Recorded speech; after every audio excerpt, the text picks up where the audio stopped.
म्हणजे आपण बघतो की कचरा हा जो आहे, जो सोसायटी तयार करते, तिथं सोशल हायजीन हा खूप मोठा प्रश्न आहे. आणि कचरा हा वेस्ट म्हणून बघितलं जातं, ॲक्च्युली इट्स अ रिसोर्स. तर त्याचा रिसोर्स कसा तयार करायचा हे इम्पॉर्टंट लुकआउट आहे त्याच्यामध्ये आणि लिंक आहे.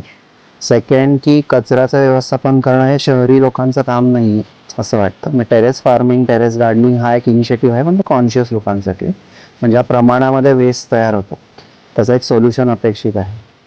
तर त्याचं जिरवल्यानंतर जे खत अपेक्षित आहे ते कुठं जाणं अपेक्षित आहे, तर बाजारामध्ये त्याची किंमत नाही, जमिनीला जाणं अपेक्षित.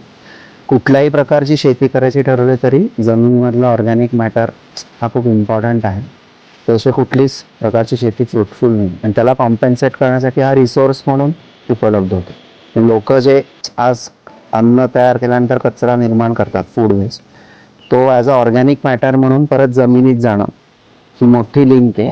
आणि त्याच्याने सॉईल हेल्थ इम्प्रूव्ह होणं हा त्यातला इम्पॉर्टंट फॅक्टर आहे, आणि जेणेकरून फूड प्रोडक्शनवर त्याचा इम्पॅक्ट होणं आणि परत तो वेस्ट फूड म्हणून शहरात जाणं आणि परत तिथनं वेस्ट परत शेतात येणं, जो सर्क्युलर सायकल हे ती लिंक आहे. त्याचा हे भाग आहेत सगळेजण, म्हणजे शेतकरी असेल, कंपोस्टिंग तयार करणारे लोक असतील, आणि इव्हन कचरा करणारी सोसायटीज.